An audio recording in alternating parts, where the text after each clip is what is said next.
फल बेच रही इस बौनी महिला की नजर जैसे ही एक बच्ची पर पड़ी तो उसे बच्ची के अंदर एक आत्मा दिखाई देती है। दरअसल यह महिला एक जादूगरनी थी जो यहाँ किसी खजाने की तलाश करने आई थी। वह बच्ची के पास जाकर उसे एक फल देती है, लेकिन तभी घर वालों ने छीन कर उसे वापस कर दिया और उसे वहाँ से चले जाने को कहा। बौनी जादूगर उस फल को लेकर जा ही रही थी कि तभी उससे बाहर एक कुत्ता जाता हुआ दिखाई दिया। बौनी जादूगर ने उस कुत्ते के ऊपर अपना जादू करके उसे बच्ची की ओर जाने का इशारा कर दिया। कुत्ते को अपने पास आता देख बच्ची भागकर एक कोने में छप गई और माँ की आत्मा बाहर आकर उसे दूर भगाने की कोशिश करती है, लेकिन उनका जादू उस पर काम नहीं करता। उन्हें भी कुछ समझ नहीं आता कि आखिर वह जादूगरनी है कौन। बच्ची कुत्ते से भागते हुए एक कोने में पहुंच गई। कुत्ता बच्ची के पास पहुंचता उससे पहले मौके का फायदा उठाकर बौनी जादूगर उड़ते हुए उस कुत्ते को पकड़ लेती है, जिससे वह सुरक्षित हो गई। जब बौनी जादूगर अपने फलों को उठा रही थी तब बच्ची के पिता ने उसकी बहादुरी को देख उसे कुछ पैसे देने गए, लेकिन जादूगरनी पैसे न लेकर उनसे काम मांगने लगी, जिस पर बच्ची के पिता ने भी हामी भर दी।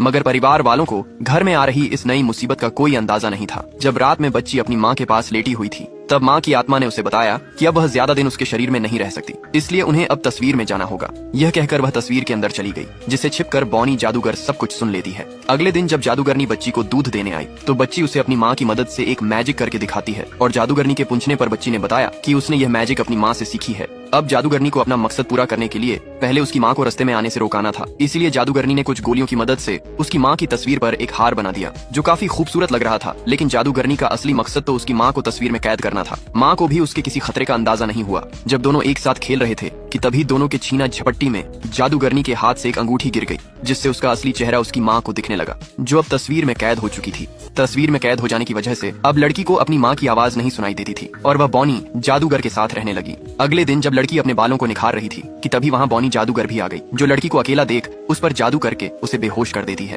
और उसे बेड पर लेटाकर उसे एक फूल में बदल दिया। ये देख माँ की आत्मा जादूगरनी से विनती करने लगी कि वह उसकी बेटी को छोड़ दें, लेकिन वह फूल को लेकर वहाँ से जाने लगी कि तभी उसके दादा लड़की को ढूंढते हुए आ गए और उनके पूछने पर जादूगरनी ने कहा कि वह भी बच्ची को ढूंढ रही है। पूरा परिवार लड़की को ढूंढने में लगा था। इधर जादूगरनी उस फूल को लेकर काफी खुश थी। वह उसे अपने बालों में लगाकर घर से बाहर जाने लगी। वह उसे लेकर गेट से बाहर जाती उससे पहले घर वालों ने जादूगरनी को रोक दिया और कहा कि हम लोग अपनी बच्ची को ढूंढ रहे हैं और तुम सच स्वर कर कहाँ जा रही हो। जादूगरनी के बालों में गुलाब का फूल देख एक महिला ने उसे निकालकर दूर फेंक दिया। जादूगरनी अपना सच छुपाने के लिए वह उसे सही कर देती है। सभी लोग जादूगरनी को पकड़कर उससे पूछ रहे थे कि बच्ची कहाँ है। तब तक लड़की होश में आकर अपने दादा के पास आ गई। उसे पाकर पूरा परिवार खुश हो गया।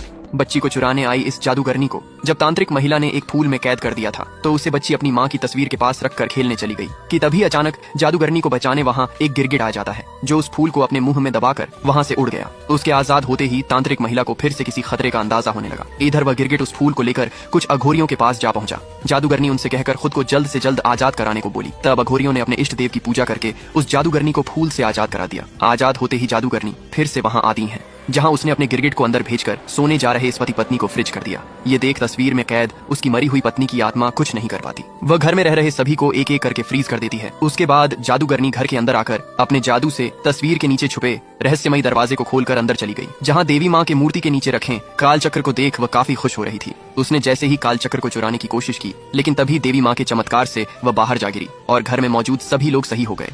ये तांत्रिक एक नागिन को कैद करने के लिए इस बिल की मिट्टी लेकर उसे अपने पूजा स्थान पर गिरा देता है, जिसे छिपकर एक बौनी जादूगर ने देख लिया था। तांत्रिक वहाँ एक लड़की को बिठाकर नागिन को बुलाने लगा। इधर नागिन जो काल चक्र को लेने एक घर में आई थी, नागिन वहाँ रखे संदूक को खोलकर काल चक्र को लेने ही वाली थी कि तभी यहाँ तांत्रिक ने उस पर अपना तंत्र करना शुरू कर दिया, जिससे नागिन को तेज झटका लगा और वह तांत्रिक की ओर खींचती हुई जाने लगी। वह जैसे ही गेट के अंदर आई वैसे ही बौनी जादूगरनी के एक गिरगिट ने उसका रास्ता रोक दिया। नागिन उसे मारने के लिए मुंह में दबा लेती है, लेकिन तभी वहाँ बहुत सारे गिरगिट आ गए और वे सभी एक विशाल गिरगिट में बदलकर उस नागिन को निगल लेते हैं, जिसे जादूगरनी अपने साथ लेकर वहाँ से चली गई। नागिन के कैद होते ही तांत्रिक उड़ते हुए दूर जा गिरा। उसे कुछ भी समझ नहीं आ रहा था, इसलिए तांत्रिक लड़की को लेकर उस बिल के पास पहुंचा, जहाँ उसने लड़की से लेटते हुए बिल के चारों तरफ फेरे लगाने को कहा। जब लड़की उस बिल के फेरे लगा रही थी तब तांत्रिक को उसमें नागिन की छवि नजर आने लगी, जिससे उसे पता चल गया कि अब वह नागिन किसी और के कैद में फंस चुकी है।